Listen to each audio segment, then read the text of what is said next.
everyone. I'm Ethan Hirsch-Tauber. I'm here in Atlanta, Georgia, in the USA, and welcoming all of you and all our panel members to this panel session on social transformation at the Ecovillage Summit. So this is the social dimension of the Ecovillage mandala, which is really focused on how do the people work together and live together, and also work with the society and people around us. So I want to, each of your communities, I'm sure has, I've been looking into a little bit of detail about each of you, and just knowing some of you already, I know there's a lot to be shared, and just want to bring up the one of the concepts I have of this, which is a wise teacher of mine who said that, this is from Tamera, said that if we don't solve the social issue and the issues of human dynamics, if we don't solve that, it doesn't matter how much ecological work we're doing, how many things we're doing to heal the planet. If we can't live together, then we're not going to actually succeed as a species. So that's the topic of social transformation. How do we work with the issues in the world today, and also within the microcosm of community that contains all human dynamics. So want to welcome this panel, and I think I'll just do a go around and have each of you introduce yourself briefly and say who you are and what community you're representing. And we'll do about 2-3 minutes each for that, to just give a little introduction. And then we'll start some questions to explore this topic even further and really get into it as much as we can in this hour. So I want to start with you, Luca, from Colombia, and ask if you can introduce yourself. Yeah, hi. Okay, so I am Yuluca. I come from Aldeafeliz. It's a small village in the center of Colombia, close to the biggest city, that is Bogota, around 2 hours distance by car. And we have like a small community, but a very, very interacting way of living. We have this amazing idea of doing the most things together. So we are having this love growing up all the time, understanding that the social interactions are the ones that allow us to become one day, if we want, truly regenerative for Earth. So I'm glad to be here, and I hope we have a nice chat. Thank you. Great, thank you so much. Welcome. And I didn't say it, but I want to use a methodology for holding the space where I want to give space for people of color and women before others. So, for example, white men, which many of us are, and to mix up the typical dynamics that we see happening in our mainstream culture, I would say. So would offer Brandy, can you introduce yourself? Hi, I'm Brandy Gallagher, and I'm calling in from British Columbia, Canada. And on the West Coast here, we live at our Ecovillage. We have been here since 1990, and our social dimension has included not just the sometimes 150 folks on site, though there's a very small central grouping that holds this village.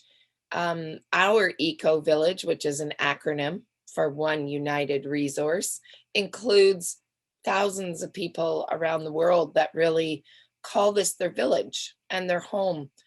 So it's a different kind of conceptualizing of an eco-village in some ways, but we usually have about 10,000 learners come through a year, though not in the middle of this last year. And the social fabric that gets woven by people having experiential learning is a possibility to change one's life and one's self enough to re-lens and see the world in a different way that really does understand that we're all one eco-village. And most recently, I think a really large impact of what our eco-village has really been is a bridging relationship between the first peoples of the Cowichan Nation where we live. And not just the permission, but the allowance to even just be here and do the work that we do comes under the auspice of the elders from this area. And 20 years of service, 22, I guess now, but to human change and transformation socially has brought us last year to have the elders stepping up in a whole different way. And this year, there's a very interesting grouping of people coming together in the days of having to be more online. But the elders are actually being filmed. And this is unheard of in history, especially with ceremony. And yet they're very much coming forward and saying, this is the time in our social construct to restore justice.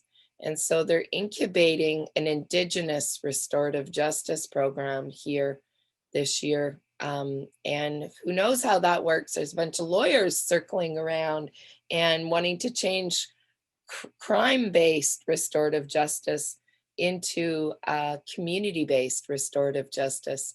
So our world is changing here at OUR for the better, and yet it feels like so much has been deconstructed and hopefully to be reconstructed in the more beautiful world we all know is possible. So there's a little taste of where things are at here on the West Coast, British Columbia.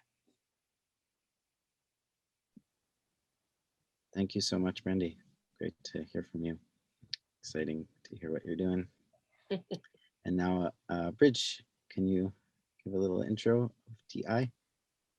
Sure. Hi, everyone. This is Bridge Kathuria from TI Ecovillage.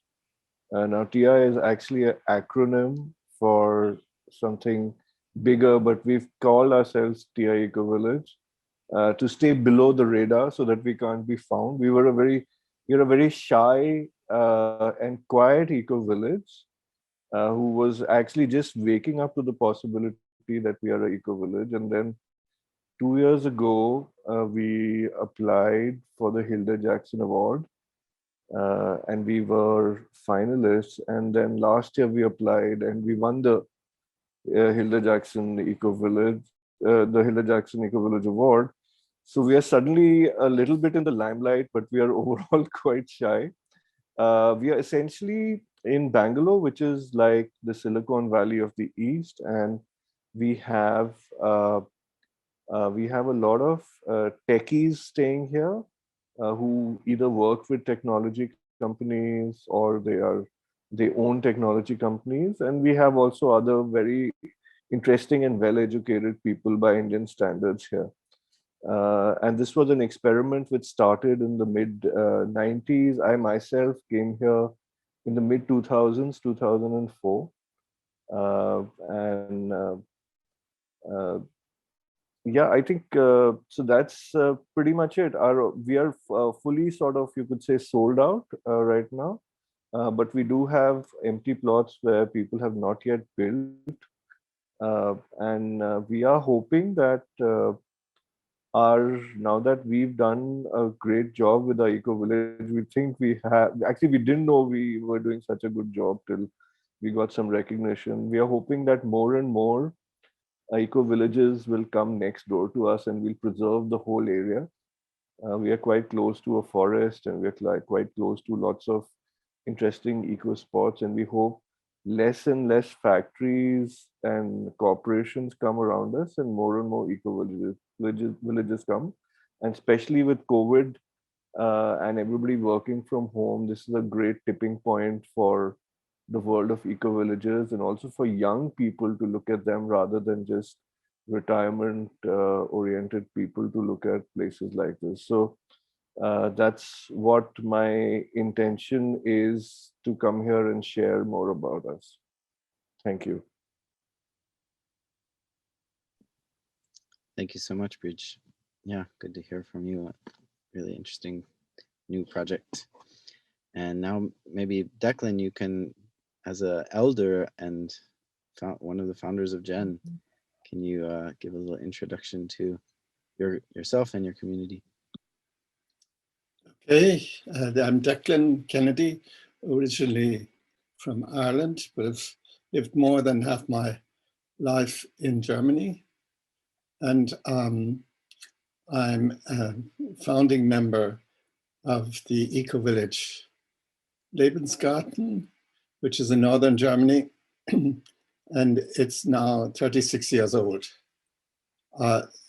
So we started as part of the peace movement, you could say, and trying to get as much rid of arms and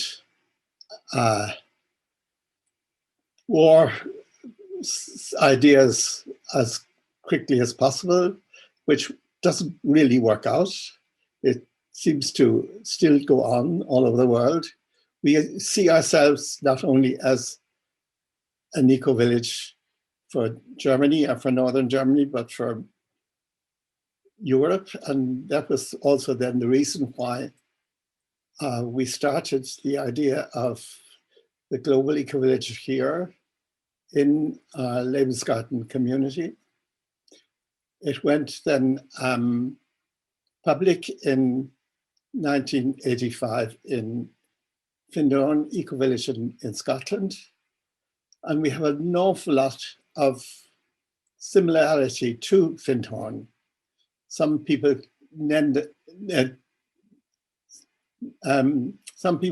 name us as the Findhorn of Germany, because Findhorn was there before us, and we've learned a lot from them. And it's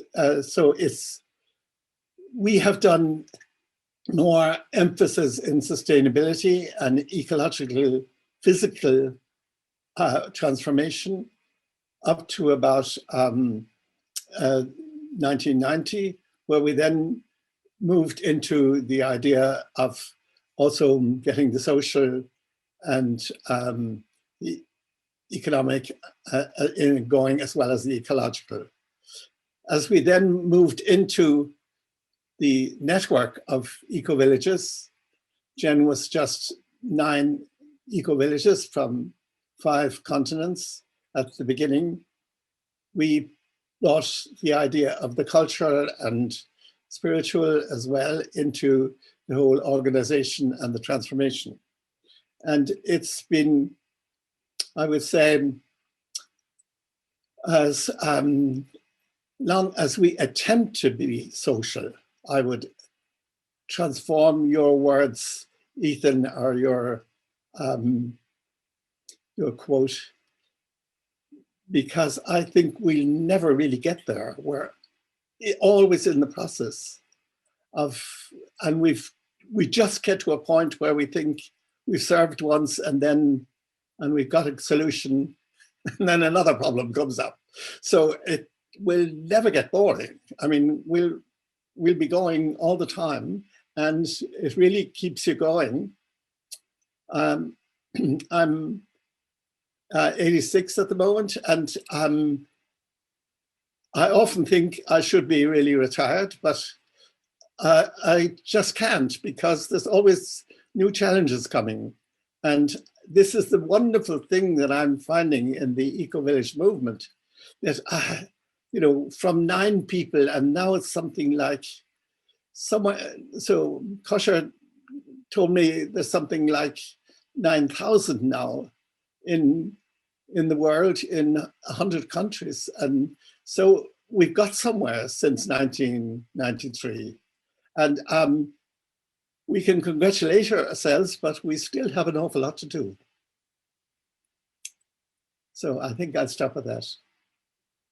And I'll come in on other aspects later. Great. Thank you for inviting me, and I'd love to be back in the group again. Thank you so much, Declan. So good to hear your voice. And yeah, your experience in community. Yeah, so now how about Martin? You can be next. Thank you, Ethan, and hello everyone, good to hear you.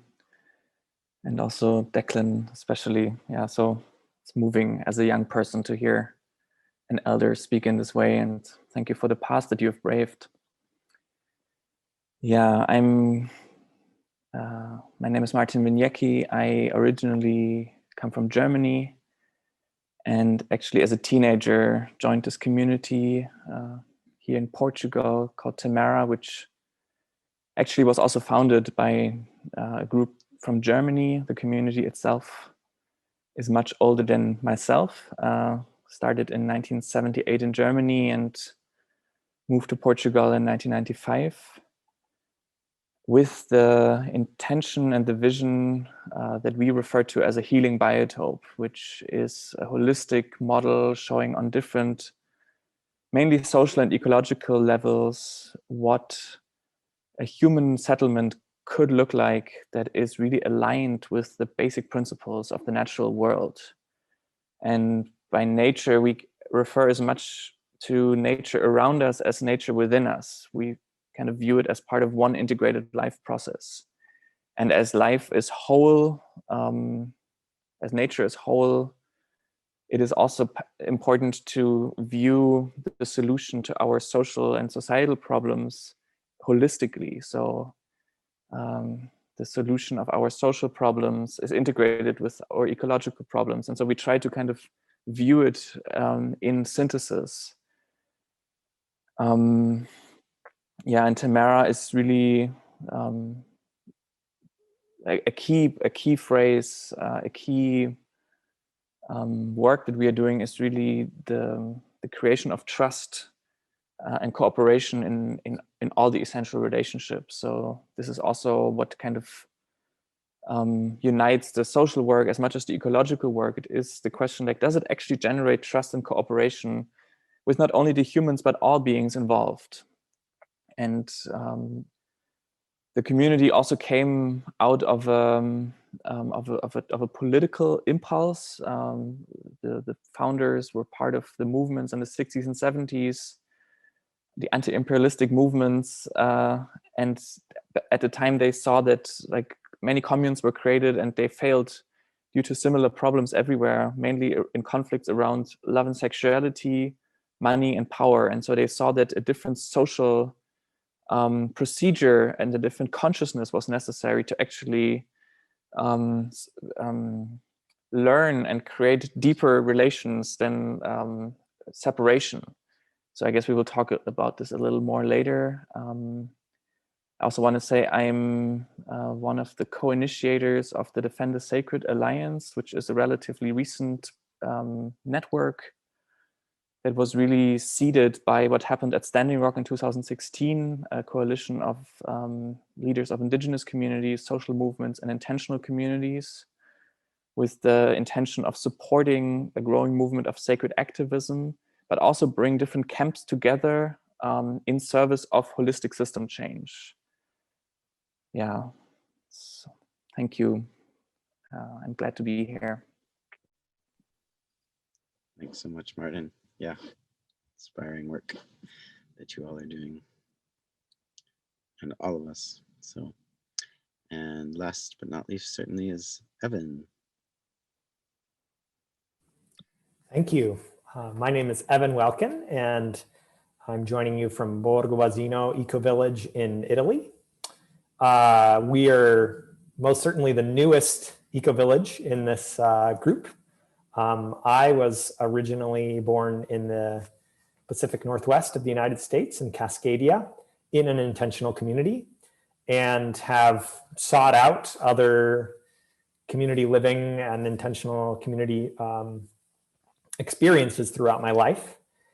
And so when I met my now wife in Israel and Palestine in 2008, this idea was hatched that people doing that kind of work that she was doing, which was supporting human rights monitoring and peace building work, often struggled to sort of return to life after that kind of work with a sense of wholeness and healing and integration of those intense experiences into wherever they took that afterwards. And so from that inspiration in 2008, our community idea was born. Coming from my background in intentional community and her experience, we imagined a space in which members of the community Ecovillage would support other people in transition out of perhaps strong life experiences in conflict zones or also just moments of personal challenge or transformation. And so this goal of creating a sort of space for transition was really and then ultimately an opportunity to create a network of more whole and healed activists was part of our real formation impulse. And it's been a long process. Since that 2008, 2009, we've continued to gather and in fact gone through several iterations of different groups, aiming to gather and organize around forming a space and community together. And so ultimately we launched with a group in the fall of 2019, which was a challenging time to initiate a new project because within a few months, the pandemic hit and in many ways hit Italy early on when much of the world outside of China wasn't certain what things would look like. And in fact, we also inherited many of the challenges and dynamics within the group that are a normal part of Ecovillage life, as Ethan and others have referenced. We don't come to any community project in a vacuum. We come with ourselves, we come with our pain, our hurt, our joys, our dreams, and that is in many ways one of the biggest pieces of work for us to focus on in our community projects. So we at Borgo Basino call ourselves a folk school because we focus on community education and grassroots hands-on practical learning. We consider ourselves an eco-village because we aspire to live communally and also welcome in others who are in, as I say, moments of transition, supported by a sort of core of resident members. And we're also an organic, regenerative bed and breakfast and farm. So we welcome also other guests to come and stay with us for short or longer periods of time to just get an experience of rural life in a beautiful part of the Italian Apennine foothills. So I'm excited to really be with you all. I'll perhaps share the voice of the newcomer in the crowd. I have some experience working also with the networks of GEN at the national, European, and international level. And that's also another really important part of what we believe our work is all about, which is connecting and making sure that whatever we do is connected to our bioregion, is connected to larger movements above and beyond just our isolated community process. So for us, that's also an incredibly important part of what we believe to be the social transformation that we're a part of. So thank you.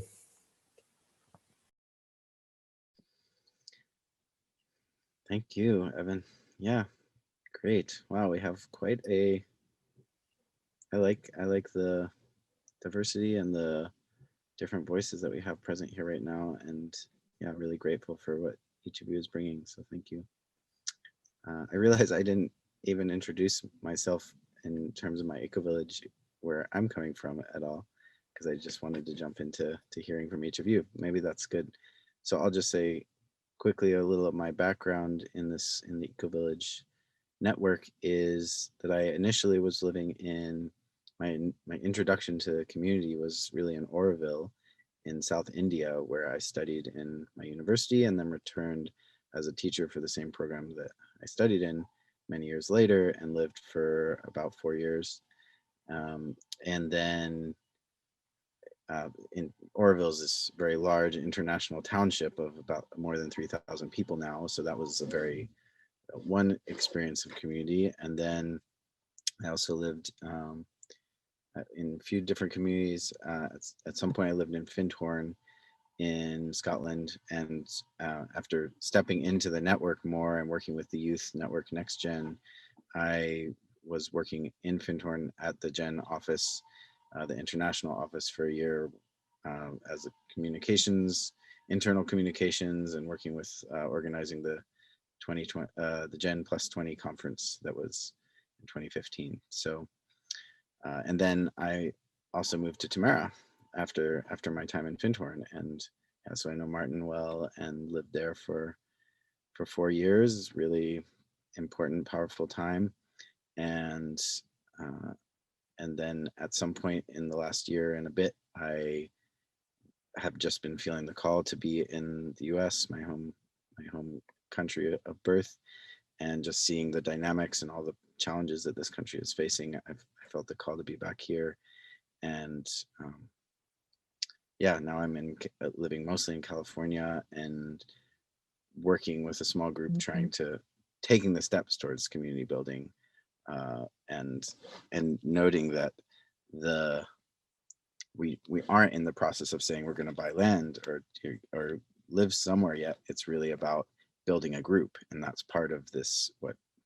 One of the many things I've learned through my different community life is how important it is to have a cohesive group that is clear in its vision before settling somewhere. So that's a little bit about me. And yeah, now I'd love to dive deeper with each of you into the social dynamics that your community is working with, and a little bit more detail, if you can go into what's moving right now, what are the social dynamics that you've had moving in your community, and how are those, what is the impact of that, and then how do you work with that? What are the tools that your community uses to work with these powerful human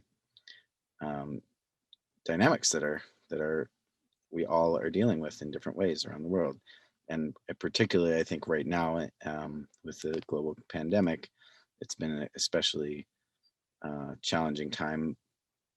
And in some ways, for some communities, I've heard that it's actually been a really powerful and time for a lot of transformation and clarification. So I'd love to hear, only go into that if that feels right to you, but I'd love to hear about those first two questions, and then maybe more on the more recent movements if you want as well. So let's do the same round. Yulika, I'd love to hear some more from you first, and yeah, take some minutes now to talk about those, and just watching the time as well. But I think that's really the heart of what I want to get to in this panel. So. Okay. Okay, I'm going to try to explain what is going on. Yeah, Aldeafeliz is located in the center of Colombia. That is a very huge territory that has been recovered by the knowledge of the ancient people that used to live there, the Muisca people. So we have been trying to understand that old way of understanding the world, to be able to grow as a community, but with the basis of a native community. This is very related with the way we understand us as eco-villagers the world. It's like we understand that we are air, we are water, we are earth, we are fire, and every one of those elements means something in the self-life and in the community life.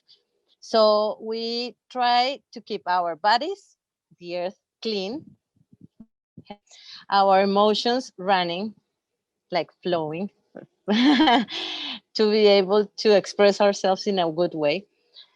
Our fire, that means our relation with the invisible knowledge, with the sacred things, based on the fact that we have a maloca, a house of thinking that has a fire in the middle, and that we go there to pray and to do sewa. That means the big agreements. The big agreements we do around the fire. And then we have our thoughts going on in there, using the best technologies that we can find to be able to make agreements. So, of course, we use sociocracy as a horizontal governance way, because we do sit in circles to get together. It's natural. It's about the way we should have been doing that forever in these lands.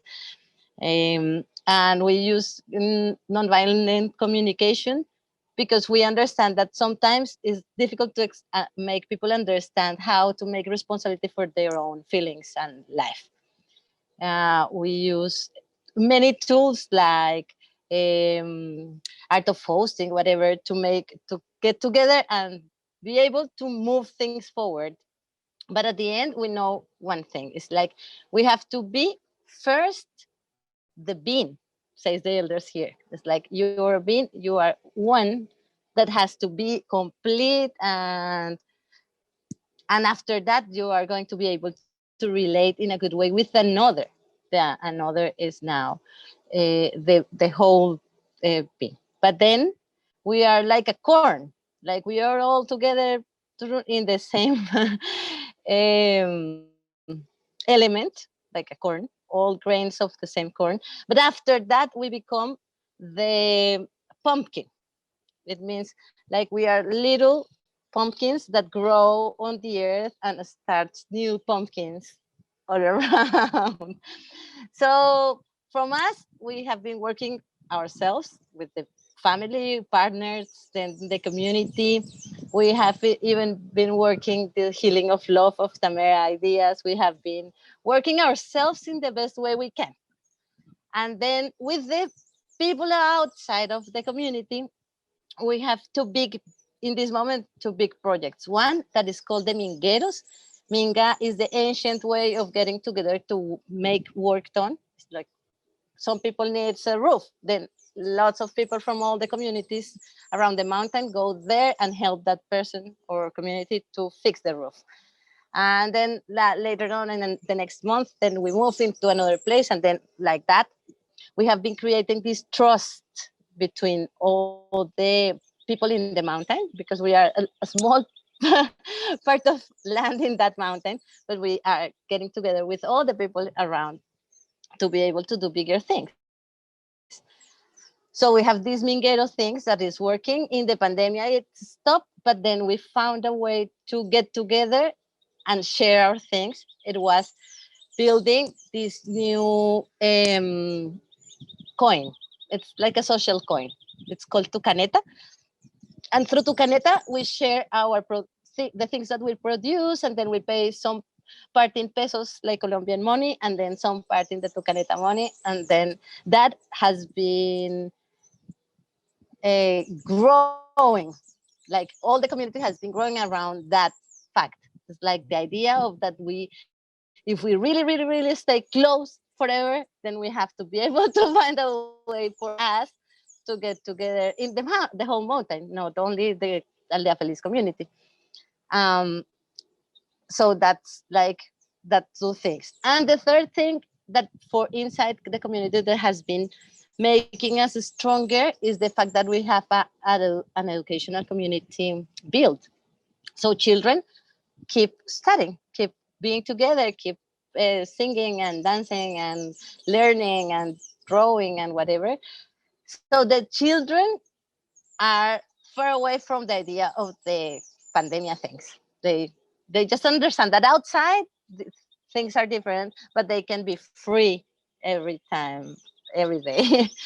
So yeah, sometimes some things have been not that good, but most of the things have been great for us to realize that it's the time to get the things done. We cannot wait for more. It's just is the moment.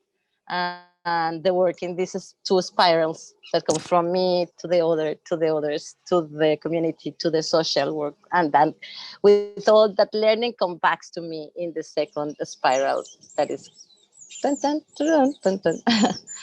That's it. Thank you. Wow, thank you so much. Wow, that's a really, I really love the story of, yeah, how you explain this. Thank you. Yeah, I think there's a lot to learn also. Yeah, I love the concept of being pumpkins. So, yeah, Brandy, can you go next? Yeah, this has been, again, a time of really big transition. And our eco-village really started out with a bunch of social workers and therapists. And even though we'd all come from very distinct frontline activism, kind of anarchist community backgrounds, and British Columbia, as you might know, has been sort of the front face of the forestry blockades that went international in our stories. And so that was a very large cohesion. OUR actually was born in 1990, and we found the Ecovillage movement in the Intentional Communities Conference in 1993. And a group of us went there, and that's how we coalesced, I think, in so many ways. We had an urban setting that really brought us into the social way of being within a city, and as educators. And events were a very different situation then. They were very much focused on learning something together and changing something together, and kind of high risk stuff too. So taking on a relationship with the Cowichan tribes and stewarding land with them in itself became a therapeutic space for us. It's kind of like you were saying, that in Italy, you've created a space where activists are, going from front line and trying to transition. Who we brought with us was 2 group homes full of young people, in their ability to have a different life out of an urban setting.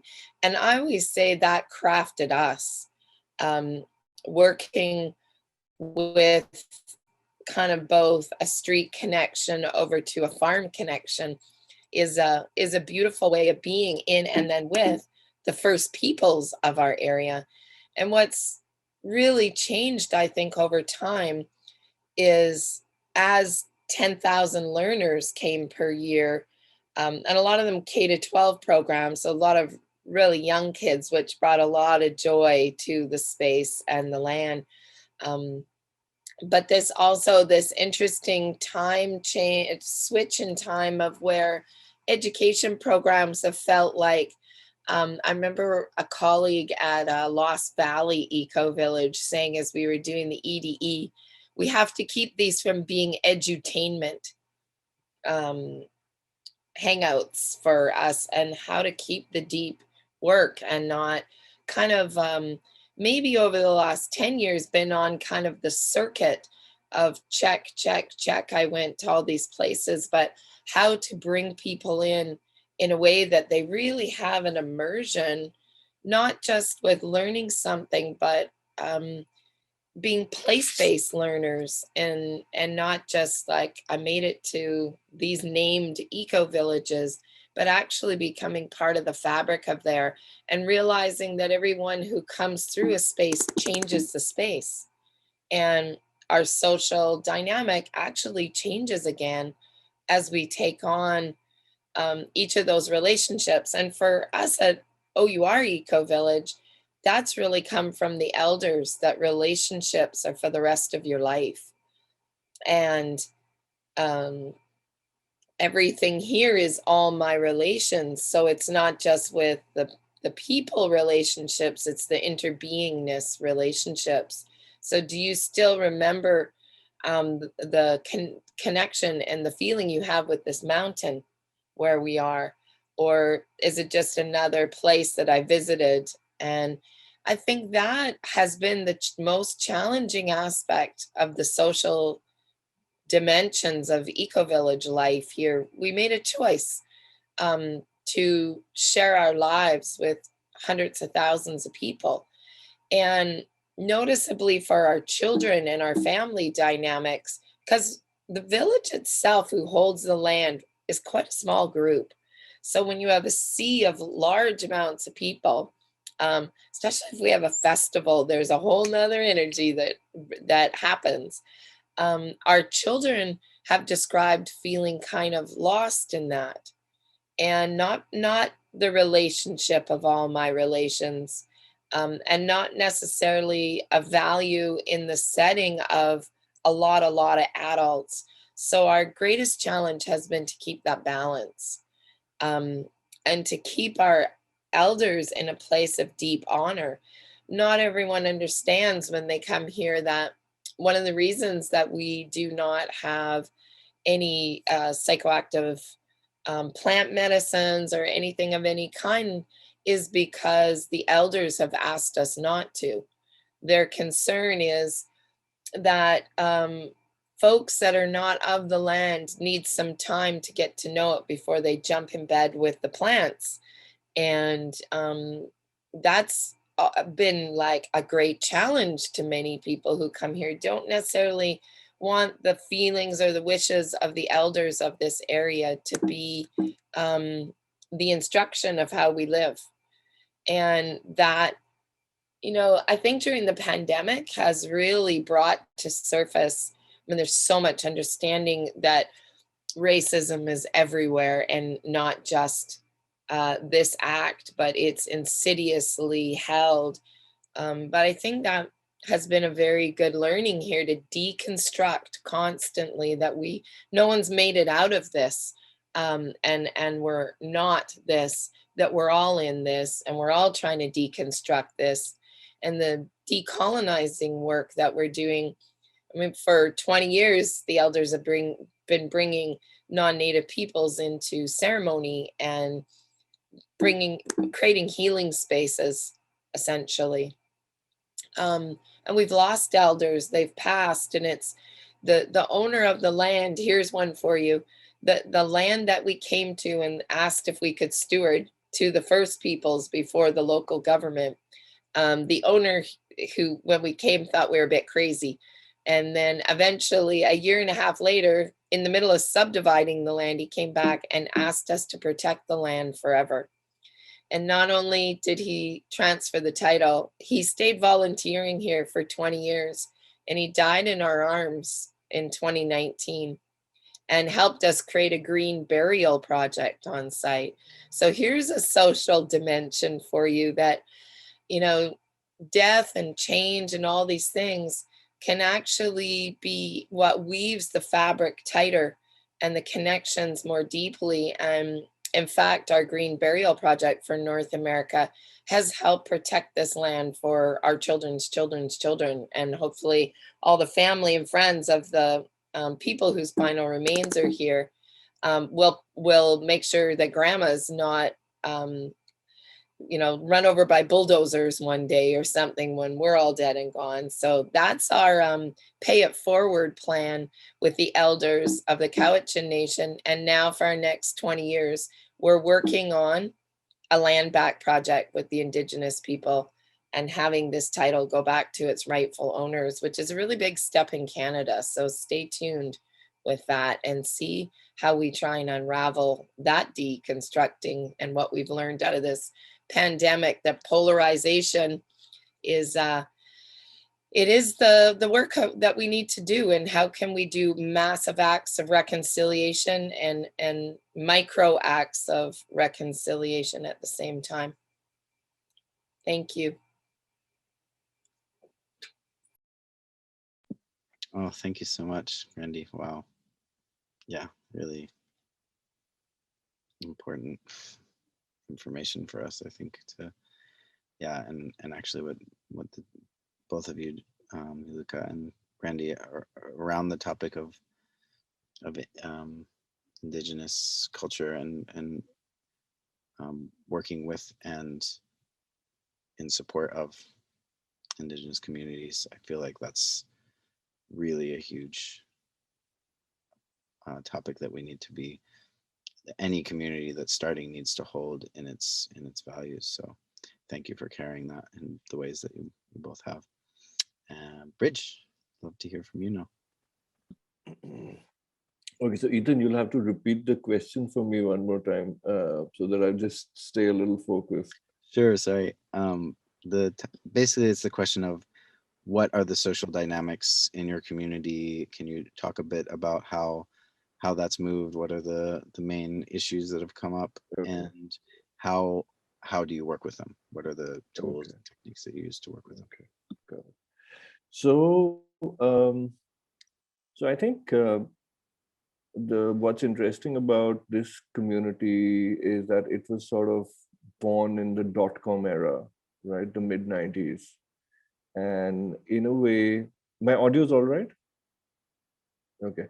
So it was the mid-90s is when this community was born in the .com era, and Bangalore was a techie city almost since World War II, because what happened was during World War II, this was like the safe haven. This would where the aircrafts would come for repairs. This is where all the medical facilities were for people recovering. So even things like this space program and the whole aircraft factory. So there's a lot of techie city stuff happening in Bangalore. And at the same time, Bangalore is close to Auroville, right? It's 6 hours it's a 6-hour drive to Auroville. And so the people who started this were inspired by Auroville, but had the mindset of running it like a startup. So they were, it all started with like a very interesting, thought-provoking brochure, which they did about creating an eco community. And, you know, like all startups, when things don't go as expected, there has to be a bit of a change in strategy. So the first set of people who came here were sort of, they subscribed to brochure number 1, which had a certain dream and a certain way things were going to be. It was very idealistic, but not very detailed. And then this, I think about 5 to 7 years ago, there was a second brochure done, which had more details. So things like earthy materials, not constructing more than 30% on the land, etc., etc.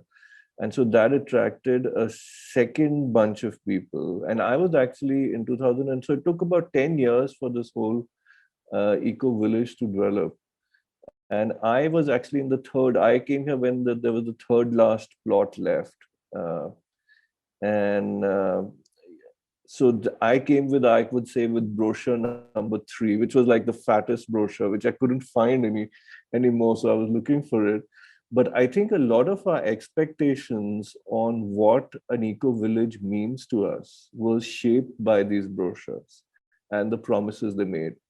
And you know how it is, like in the advertising world, right? Brochures will always sort of paint this very amazing picture. And the reality is that you have to aim high and then you sort of reach somewhere. So the whole social dynamic here is based on the expectations the brochures had set, you know. So for example, there was the original brochure had like a nice pub and a internet cafe and guest houses, and then the second brochure went more earthy, and the third brochure, when I came here, there was these beautiful music festivals happening here. So but that was also because the people behind this were trying to make this a cool place. And then of course everything got sold out, and then a new dynamic came here. Then the new dynamic was about the early movers, the guys who came in right in the beginning. They were like the founding, we call them the founding fathers. And they had to really deal with a lot of things which were promised in the brochure but were not delivered. So they had to then fix it together. So I was in my like late 20s when I moved in here, and now I'm in my sort of mid 40s. So, so we had to really listen to the early so-called founding fathers and just follow what they're suggesting. And then, of course, then larger families started taking over. So there would be one family which would move in, who would get in another family and a third family. And then, of course, then the voting rights would get dominated by these larger families or the council. So we've had all these sort of interesting dynamics. And then there's, of course, also the, those of you who have not been to India. India is a lot like Europe, okay, in terms of culturally. So you have the South Indians and the North Indians and the people from Tamil and this state we are in is Karnataka, and they all have their own sort of unique perspectives of looking at things. And of course, so someone like me is a North Indian in South India, so I'm a bit of a minority, and I have so you're not taken as seriously. I'm sure, Ethan, you faced that issue in Oroville to some extent, because local knowledge, local language matters a lot. So over the years, we've had a few stress points, but the voting system more or less works. Okay, though if there is a large family here, they will dominate the voting system, and things may skew a little bit to their direction, but overall it's fine. And I think technology has really helped. So we have about 20 families here right now, and we have 14 WhatsApp groups on everything from lunch to drinks to internet speeds to pets. So we've got 14 WhatsApp groups, and people can be, it's optional. It's mandatory to be a part of one or two, but you can keep forming your own groups. There's the cycling group, there's the bird watchers group. So there's a whole lot of, there's the organic farming group. So you can keep moving in and out of these groups. And depending on your social appetite, you can just enjoy it. For some, it gets too overwhelming and they just stick to one or the other. So that's a little bit about how the dynamic really works. My feeling is, so I've been watching this space for a bit. Currently, we are about 20 families. Okay, so that's about how many? So let's say average size 3. So that's about 120 families. No, so that's about 60 people. 60 people here. I have a feeling when we reach our full capacity, which is about 60 families, and let's say about 180 people here, socially, I think it'll be a much more interesting place, because everybody will find those 1 or 2 people who are just like their kind, and they'll sort of mix and match nicely with. So I think I was listening to some eco-village in Canada only, who was saying, I think 150 is the magic number. Once you get that to that number, I think socially you're much more happier, because otherwise sometimes you can be in a bit of a minority group, or you can be having too many of your own kind.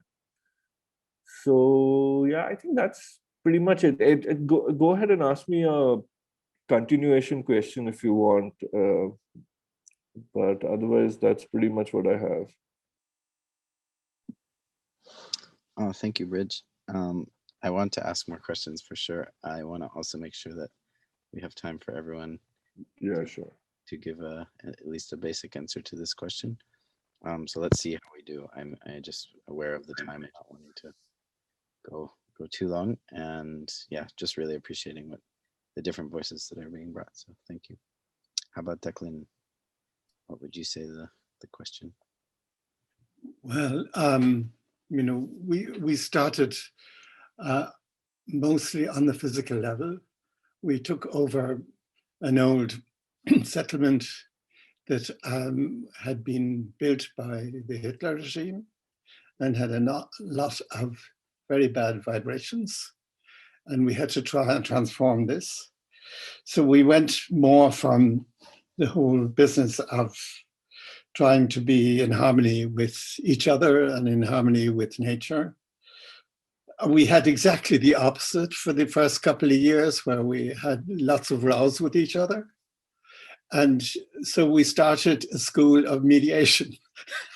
And this became one of our main topics and our main educational tasks. And since then, we've gone to nonviolent communication, or sometimes we call it compassionate communication. And so we had a very strong educational section, but always in the background, this idea that to keep harmony going, you need to be giving rather than hauling in. In other words, we had to sort of get out of the idea that was very much in Germany and still is of wanting and accumulating all sorts of things around you and riches and whatnot, rather than being ready to give to the others who need it and to be able to see that other people have a right to have their share of what is in your region, etc. And so we became more and more into the process of revamping the whole structure, and we moved more and more to decision-making structures like sociocracy, etc., and more into putting in the spiritual, but a very open spirituality. And all the time we were both trying them out, attempting different aspects, and then teaching it. So we had a very strong seminar system. And of course, that became completely knocked with COVID and Corona. Everything was closed down. We're not allowed to use our seminar rooms. We have a whole building staying empty. And we have even trouble in keeping it clean because we have no income. And so it's been a real big challenge this last year. But on the other hand, it's allowed us to begin to look at ourselves as, are we really doing what we should be doing? And so what's happened is that our community-supported agriculture and things like this have become more, so the circle, more the thing that we not only practice, but we discuss and we try to get going in our whole region. So now it's even gone one step further. We're going into a new motivation of, we see that in cities, you can not always have what you can have in the countryside. We are in the countryside, and now with the whole business of such good communications like we're having now at this moment, so you can get a lot of things that are going in the cities into the countryside, but the other way around is not the case. And so we've decided to open our educational basis even further. And we're working with the whole municipality here, which is not very big. It's only 4,000 or 5,000 people, our village. And we the Ecovillage is a little less than 200, but the region of our village is 5,500. And we're getting to work more and more with them. And they are wanting to work with us because they've seen that over the last 30, 35 years, we've been able to show something for what we've done. So it's a funny thing of sort of up and down all the time. And I've realized more as the eldest among the community that there's a sort of a rhythm. There's the rhythm of the 7 years where things go up and down, and you have to keep revamping and re-looking at things. You just can't make a decision. This is the line we go on, and then it works. It's all the time full of surprises, and therefore we have to. So, and I think what Martin said about trust, this has come up very strong, that we realize that we have to trust in each other, and we have to trust in also things like Jen. I mean, it's just wonderful that Jen is there. There are all sorts of criticism of what's happening in Jen, but in point of fact, we have to show more trust among us and among our community, and open up as much as we possibly can to as many people who are even slightly interested. And yeah, and the other thing we really love, and of course that's my big hobby, is dancing. We dance a lot. We celebrate a lot. We celebrate every little thing, even if we've just painted a door, we celebrate it. You know, and that's, so this brings the whole thing of making problems within our community so much easier. It makes us actually so much easier with solving problems with our neighbors and our region. And so I think for us, it's coming more and more into this idea of what I would call social permaculture, because we practice permaculture here, the whole idea that every element in nature supports every other element, and opposite to Darwin, that it knocks every element. So, so we're all the time trying to find out where we can still support ourselves, but support each other, and get harmony going with us, and especially with nature. So I think that gives a little bit of an idea of where we are at the moment. Yeah. Thank you. Thank you. Thank you, Declan. Okay. Yeah, I know I'm really valuing this kind of deepening and hearing from each person, and wow, so many key points that you showed there. And I think the point of coming to, especially in this last time, like what is the real purpose that's meant to be coming from your project? I think this is a huge question that each of all projects probably are needing to, and it helps to ask that question and really come to clarity around it. So yeah, and many other things. Thank you. I'd love to give time to Martin now, and then Evan, and then we may need to close, because I think it's a lot of really great information. So yeah, please take some time, Martin. Thank you. Yeah, so as I already said before, I'm kind of a second generation in this project, and having had the privilege to enter a community with a very strong field and of wisdom, of experience, of social practice in terms of the issue that we are talking about, social transformation. And yeah, I think that Tamera is in this regard at a very interesting point of development. And I want to say a few things that I regard as important for what has allowed this community to maintain itself over more than 4 decades, before speaking about some of the newer developments. I think one of the key points has been this constant consciousness work of framing community really as a kind of historical, transpersonal, we would say political project and imperative. So the founders of this community realized that we come out of a history of patriarchy, imperialism, capitalism, where a power over paradigm has really functioned on the basis of driving people apart in the most brutal ways possible. So in order to dominate people in these systems of control and violence, they needed to be taken out of the communal systems of belonging in which humanity originally existed.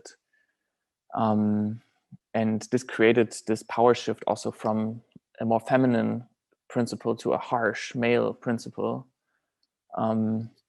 And that there is now a paradox regarding community in humanity. On one side, we have a lot of social problems that are exactly the result of this process of isolation from community.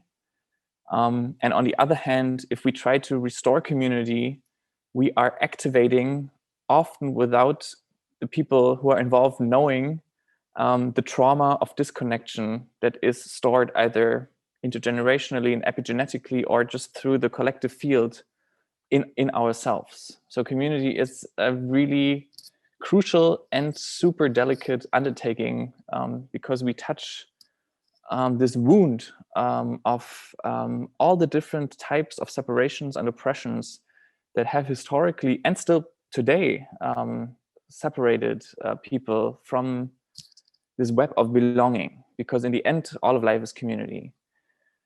And so what has been really strong coming into this field of Tamera has been constantly this kind of set of experimentation of looking at what is going on inside of us, looking at what is happening among each other from this lens of evolutionary experimentation. So of course we are conditioned, especially in the Western world, to this idea of individualism, to take things extremely personal and also emotional in some sense. And so there has been constantly this attempt of looking at it from a wider historic, global, transpersonal perspective.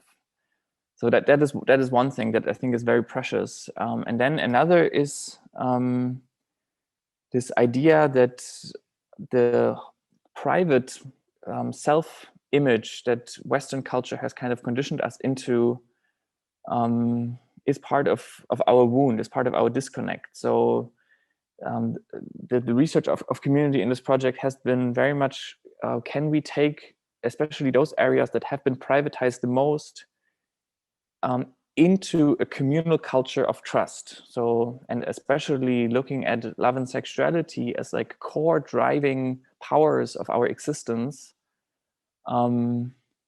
realizing how much those powers in a patriarchal world have led to separation, suffering, greed, fixation. And at the same time realizing what a deep promise, what a deep also purpose of our physical sensual life lies in those areas. And so working with love and sexuality has been a key also for the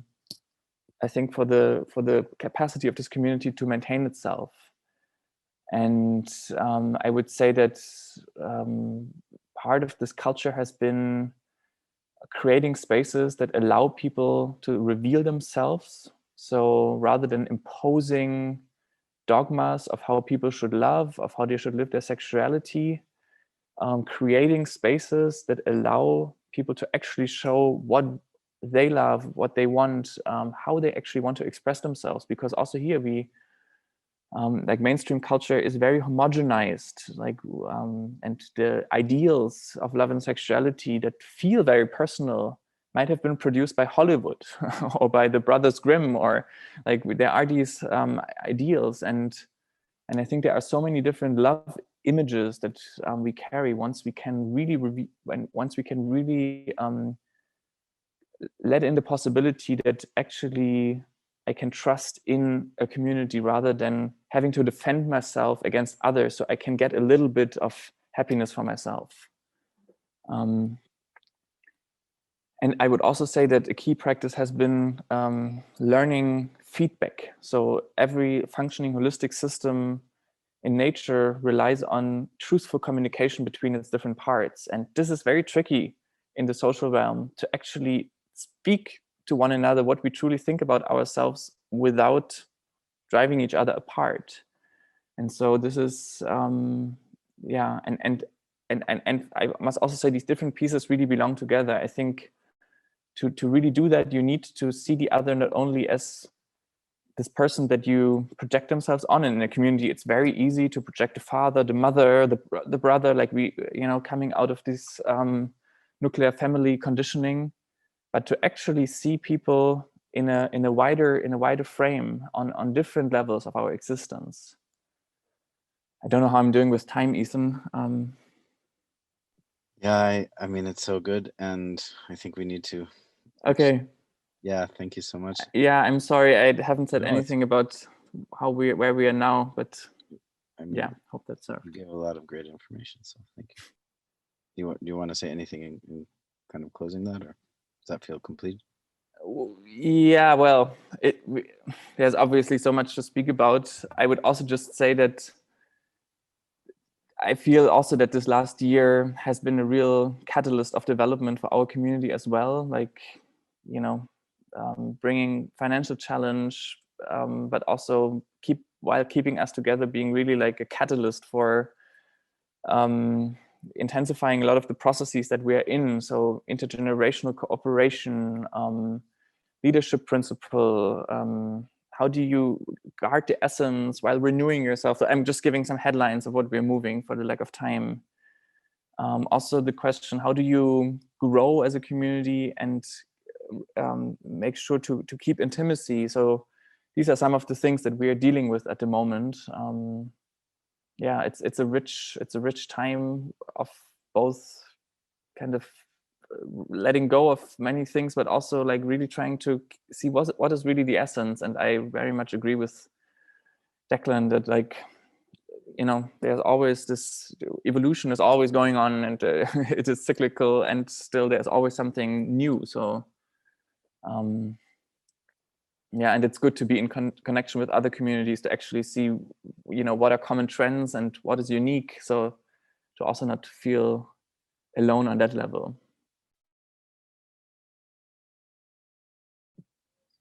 Yeah, thank you so much. Yeah, there's so many things and different questions I would ask now, but I think let's give some time for Evan, and then actually we need to give a closing as well. So thank you. Well, I just really want to say that related to this idea of connections and going last, it's amazing to hear how many things that you all have shared resonate with me and resonate to our experience, from sociocracy to finding moments of celebration to getting in touch with our local traditions and in our area seeking to return to indigenous ways that in many ways are very much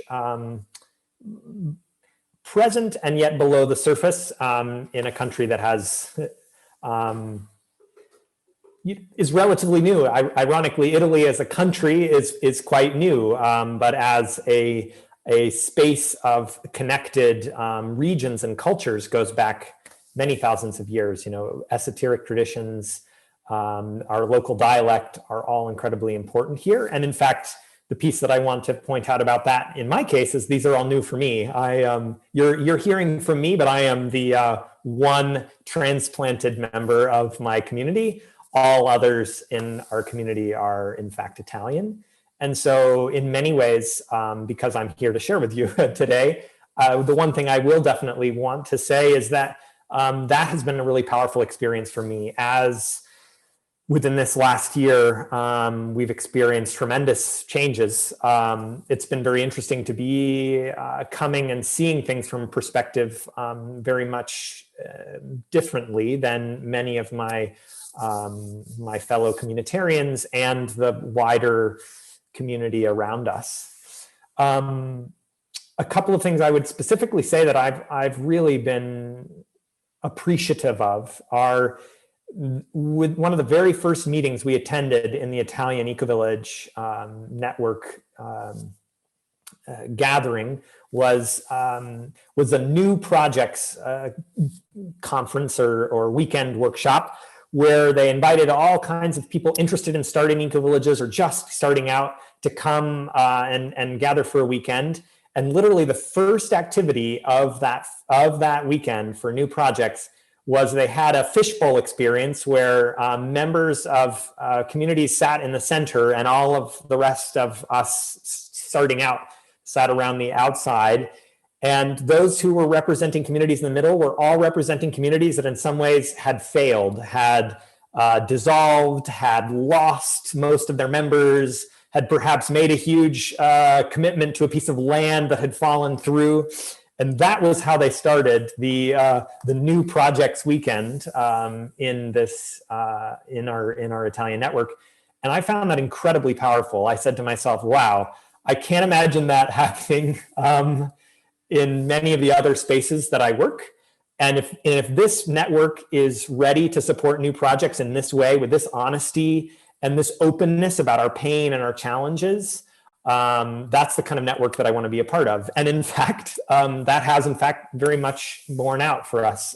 This year has been all about transition, whereas we sought in this year to form a core nucleus of people who are established to support others in transition.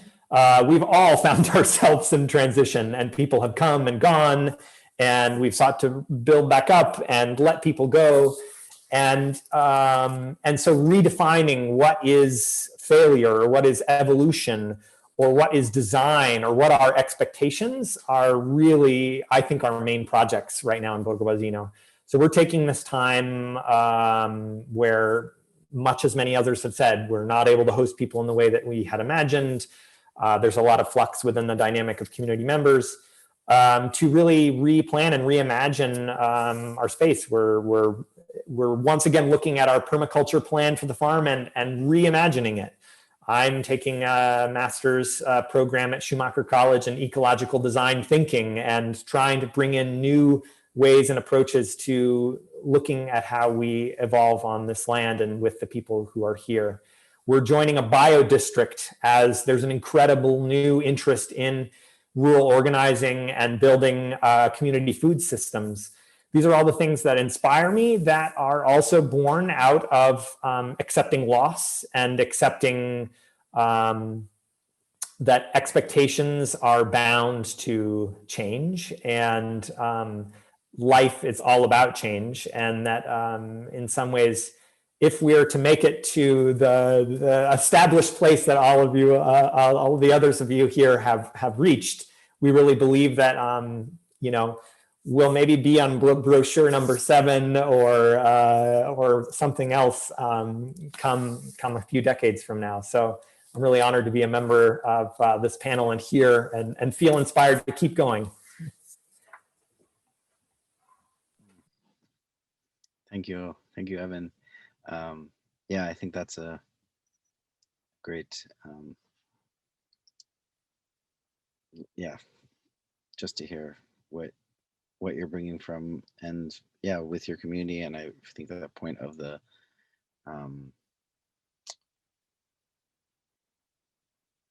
I really value like the localization of community and what looking into the roots of the place where you are, and also who are the people there, and then how that's connecting to the current issues. So I think several people have sent me messages now. I think people are needing to go. I think there's a few welcome to stay on, but I'd love to just bring this call to a close. And in terms of the recording, also, yeah, that will be offered for the summit. And just to say thank you so much. I really appreciate everyone's voices. I also know that this was a more of a go around than a dialogue. And just noting the time, and there's so much rich information that comes from just hearing each voice in this turn, and to recognize that there are other ways to hold how the conversation could go. I hope that was good for everyone. Want to just give a chance for anyone to say goodbye, and then if people, some people will need to leave right now, and then we could, then close it officially. Let's hear some final words from people. I know, Bridge, you need to leave right now. Do you want to? Yeah, I'll be very short. So I think it's fantastic interacting with a group like this, and we must stay in touch. Some great practices which we need to pick up from each other. I especially liked what Declan said about social permaculture. And that was a new actually term for me. I'm surprised I never looked it up. So I immediately looked it up, and I think that is actually the answer. Interestingly, our community started very late with permaculture. And from our first permaculture class to our first groundbreaking ceremony, it took almost 4 years because we were busy intellectualizing about permaculture, pros and cons. And I think I'm going to study social permaculture more closely. I think that might have an answer to all these social tensions we have. So please do send me more information on that. I will totally deep dive into it. So I'm just going to go on mute and stop my camera right now. And if my other call gets over, I'll jump back right in if you guys are still around. It was great meeting all of you. Thank you. Thank you, Bridge. Looks like I think Luca might have dropped as well. She said something about her battery too. Martin, I know you have to go as well. Do you want to say a final closing? Yeah, I just want to say thank you to you all. I'm inspired by this conversation and seeing also seeing the potential of what we can learn from each other as communities, and also seeing how there are many, it's fascinating to see how each group in each land has different starting points and has particular unique learnings, and at the same time what kind of principles also unite us. So that is really fascinating, and I especially loved hearing the work on restoring relations with indigenous peoples. Very inspired by that. And balancing the ecological and social dimensions. So I would love to continue this conversation and hope to see you another time soon. Thank you, Martin. Good to see you. I'd like to second that, and I'd like to go one step further, because I must say, it's a great joy in me seeing you girls and guys here coming up with such different solutions to what we thought was just one way in 1985. And now it's become so holistic, and it's become so wonderful to see that. I mean, we're just a couple of the hundreds that are now there around the world. And so I'd like to really thank you all for your engagement and for your input and for keeping it going, because I see this as the way to a certain amount of peace and a certain amount of beauty in our living situation, and nature needs us. So thank you very much. Thank you, Declan. So good to hear your voices, your voice too. Any final words for Brandy? Or I want to jump off of what you said, Declan, because I was raised in the height of the 60s on a commune, and my parents protected land with shotguns and stood in front of whole campaigns. And I think about how activism has evolved over all these decades of intentional living with the land, from quite an exterior active kind of fight for peace and fight for the land, to where we are now. And I kind of hold some gratitude for this year of pause, for folks to go in and become peace activists and social activists on an interiority level, like I don't know I've experienced. And in the hopes of the 60s to now, it almost feels more possible, strangely, in this deconstruction, or what some people might feel like failures going on everywhere, that our restart elements in so many places gives us this new opportunity to reweave ourselves together and with what is so truly important to us as human beings, and have us on the path of I don't know what you said earlier, someone said, but we have a saying here with the elders: did you come to bring wood, or are you just here to get warm? So I leave us with that. I see we're all here bringing the wood. Thank you for this time together. This is really special to be with everybody around the world. Oh, thank you, Brandy. Yeah, thanks so much. And I'll just close by saying that one last piece that has been really moving in this period for us, that I haven't heard us speak so much about, is how many people have contacted us and are interested in eco-village ways of life this year. There's been a tremendous increase, I think, in the visibility and interest in kind of alternative ways of living as a result of the pandemic, as a result of increasing awareness about climate change and political and social inequality. And so I do think that a lot of what we've spoken to in this conversation, to me, also speaks to the opportunity to offer alternative ways of living to people who are out there. It's not simple. It takes, I think, a lot of work and evolution on both personal and community levels to welcome folks in. But I think that ecovillages are relevant to the extent that they are both strong within themselves and warming around the fire, as well as then also bringing the wood to those around them and other communities, and supporting building parallel projects and other kinds of work in their bioregions and wider regions. So I'm really excited to see where each of you viewing this panel will go out and take this conversation. I know that Jen is a resource to build your own project and get more information about how you can start your own work. And I hope that this has in some ways inspired you or offered a spark to start your own home fire somewhere. Great. Thank you so much. Thank you, Evan. Yeah, what a great way to close. I think this is, really, it's been exactly what it can be in this, and it's now an hour and a half, pretty much precisely. So had a good time hearing from so many voices. Want to say thank you to Keala for holding the technical aspect. I didn't mention him before, and supporting this summit. And yeah, thank you all for being here, and look forward to seeing where all our communities are headed.